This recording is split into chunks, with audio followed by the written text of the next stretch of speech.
आप तो जानते हैं कि आने वाले दिनों में कई स्टेट्स में असेंबली इलेक्शंस देखे जाएंगे, जिसमें सबसे पहला स्टेट है बिहार। जी हाँ, आने वाले बिहार असेंबली इलेक्शंस इस वक्त इलेक्शन कमीशन ऑफ इंडिया के लिए एक बड़ी चुनौती है। इसीलिए नहीं क्योंकि वहाँ इलेक्शन कंडक्ट करवाए जाने हैं, लेकिन इसीलिए क्योंकि यही वो मौका है जब इलेक्शन कमीशन अपने ऊपर लगे एलिगेशंस को रिमूव कर सकता है bye conducting free and fair elections. इससे पहले जो महाराष्ट्र असेंबली पोल्स 2024 में हुए, उसके बारे में खबरें तो आप सुन ही रहे होंगे कि कैसे एक्स्ट्रा 76 लाख वोट्स को लेकर कांग्रेस पार्टी और लीडर राहुल गांधी काफी गुस्सा हैं और ट्रांसपेरेंसी की मांग कर रहे हैं। सिर्फ इतना ही नहीं, बॉम्बे हाईकोर्ट ने भी 25 जून को इसी मामले में एक पिटीशन पर अपना ऑर्डर सुना दिया है। तो इतने हीटेड पॉलिटिकल और लीगल माहौल के बीच ये जरूरी है कि इलेक्शन कमीशन ऑफ इंडिया अपने आप को सही प्रूव करे, और ऐसी ही सोच के साथ कमीशन ने कुछ मेजर रिफॉर्म्स भी लाए हैं। लेकिन क्या वाकई में ये रिफॉर्म्स इलेक्शन की ट्रांसपेरेंसी को इंश्योर करते हैं या उन्हें और बिगाड़ देते हैं? क्या इलेक्शन कमीशन का बिहार इलेक्शन को लेकर अप्रोच लोगों का भरोसा उन पर वापस ला पाएगा या उसे और भी हिला देगा? ये सब कुछ तो हमें आने वाले इलेक्शंस के बाद ही पता चलेगा। लेकिन इससे पहले इन नए रिफॉर्म्स और चेंजेस का असर लोगों और पॉलिटिकल लीडर्स पर कैसे पड़ रहा है, आइए जानते हैं। साथ ही देखते हैं कि क्या नए initiatives election commission of India ने अब लिए हैं वो कितने सही हैं। जब से इलेक्शन कमीशन ने बिहार में नया समरी इंसेंटिव रिवीजन यानी कि SIR ड्राइव शुरू किया है, तब से राजनीति भी गर्म हो गई है और लोगों में कंफ्यूजन भी बढ़ गई है। बिहार के 7.73 करोड़ वोटर्स के लिए ये ड्राइव सिर्फ एक पेपर भरने का काम नहीं, बल्कि उनकी नागरिकता और वोटिंग राइट्स का एक नया टेस्ट बन गया है। और जब तक आप ये फॉर्म भरकर जमा नहीं करते, आपका नाम वोटर लिस्ट से उड़ भी सकता है। हाँ, आपने सही सुना। कहीं ऐसा ना हो कि 2025 में आप पोलिंग बूथ के बाहर लाइन में खड़े हों और अंदर आपका नाम ही ना हो। इलेक्शन कमीशन ने स्पेसिफाई किया है कि अगर किसी का घर लॉक्ड मिलता है तो booth level officer enumeration form को दरवाजे के नीचे से अंदर डालेगा और कम से कम 3 बार वापस आकर उसे कलेक्ट करेगा। और अगर आप फिजिकली फॉर्म नहीं देना चाहते तो ऑनलाइन ऑप्शन भी है, लेकिन उसके बाद भी एक बूथ लेवल ऑफिसर आपके घर वेरिफिकेशन के लिए आएगा। डेडलाइन है 26 जुलाई और ड्राफ्ट इलेक्टोरल रोल 1 अगस्त को पब्लिश होगा। उसके बाद 1 सितंबर तक आप क्लेम या ऑब्जेक्शन फाइल कर सकते हैं और फाइनल लिस्ट 30 सितंबर को आएगी। पर ट्विस्ट यहाँ शुरू होता है। फॉर्म 3 में 3 एज बेस्ड कैटेगरीज हैं, जिनके हिसाब से डॉक्यूमेंट्स मांगे जा रहे हैं। जो लोग 1 जुलाई 1987 से पहले इंडिया में पैदा हुए हैं, उन्हें सिर्फ अपने बर्थ या प्लेस ऑफ बर्थ का प्रूफ देना होगा। जो लोग 1 जुलाई 1987 से 12 दिसंबर 2004 के बीच में पैदा हुए हैं, उन्हें अपना और किसी एक पेरेंट का डॉक्यूमेंट देना होगा। और जो लोग 2 दिसंबर 2004 के बाद पैदा हुए हैं, उन्हें अपना प्लस दोनों पेरेंट्स का डॉक्यूमेंट्स देना होगा। और अगर आपके पेरेंट्स में से कोई इंडियन नहीं है तो आपको उनका वैलिड पासपोर्ट और वीजा की कॉपी भी देनी पड़ेगी at the time of your birth. Form में लिखा है, if any parent is not Indian, provide a copy of his or her valid passport and visa at the time of your birth. खास बात यह है कि अगर किसी वोटर का नाम 1 जनवरी 2003 या उससे पहले वोटर लिस्ट में था तो वो भी एक वैलिड प्रूफ माना जाएगा। हालांकि यहाँ डाउट ये है कि ऑर्फन या अबैंडन्ड चिल्ड्रन का क्या, जिनके पास पेरेंट्स का डॉक्यूमेंट्स ही नहीं है। उनके लिए फॉर्म में कोई गाइडलाइन नहीं है।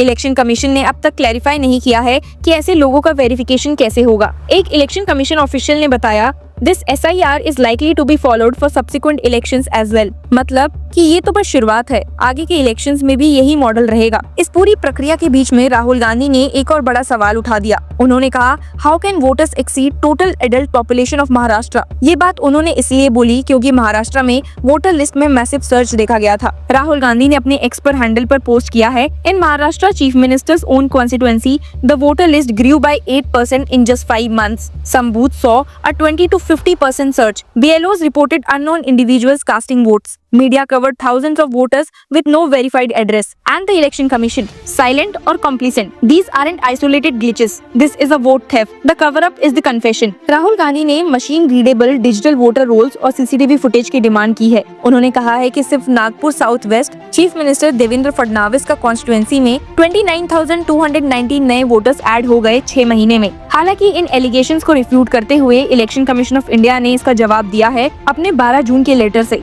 और कहा, We presume that any issue regarding conduct of elections would have already been raised through election petitions filed in the competent court of law by the INC candidates। However, if you still have any issues, you are welcome to write to us, and the Commission is also willing to meet you in person at a mutually convenient date and time to discuss all the issues।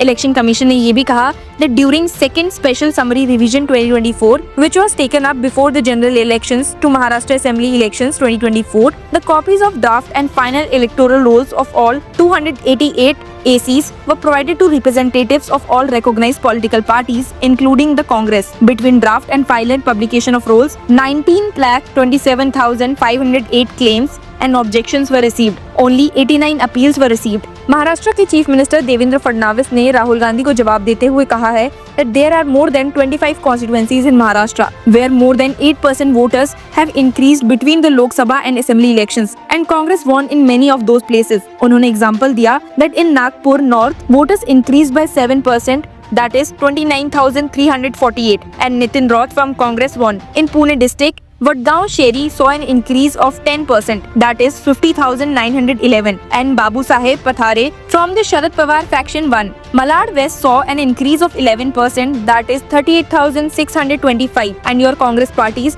Aslam Sheikh won. Election Commission of India के sources के मुताबिक Congress leaders की election commission की meeting 15 मई को schedule थी, लेकिन cancel हो गई। न्यू डेट अब तक फाइनलाइज नहीं हुई है। तो ये पिक्चर ये है कि बिहार में वोटर्स को फॉर्म भरने का स्ट्रेस है, महाराष्ट्र में वोटर काउंट बढ़ने का शोर है और बीच में इलेक्शन कमीशन है जो प्रोसेस को लीगल और फेयर बताने की कोशिश कर रहा है। लेकिन राहुल गांधी जैसे लीडर्स इस पूरी प्रक्रिया को वोट थेफ्ट कह रहे हैं। अब सबसे बड़ा सवाल ये है कि जब वोटर वेरिफिकेशन प्रोसेस इतना टीडियस और डॉक्यूमेंट हैवी है तो क्या सभी citizens specially poor and illiterate voters इसमें सर्वाइव कर पाएंगे? क्या BLOs का फिजिकल वेरिफिकेशन फेयर और अनबायस्ड होगा? क्या ऑर्फन चिल्ड्रन या उनके जैसे वल्नरेबल लोगों का वोटिंग राइट सेफ रहेगा? और क्या ऐसे रूल्स फ्यूचर में और पॉलिटिकल पोलराइजेशन का टूल बनेंगे? ये वो क्वेश्चंस हैं जो अब से बिहार तक सीमित नहीं है। ये हर स्टेट में लोगों के वोटिंग राइट्स और आइडेंटिटी पर सवाल उठाएंगे और शायद ये नए भारत का नया तरीके का वोटर टेस्ट भी होगा। आपको इस पर क्या कहना है हमें कमेंट्स में जरूर बताइए and keep following law chakra.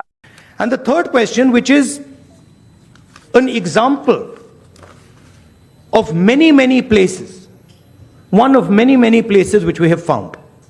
The thing to understand is the number of voters who voted for these three parties has not reduced between Lok Sabha and Vidhan Sabha. We have got the same amount of votes. And here is an example.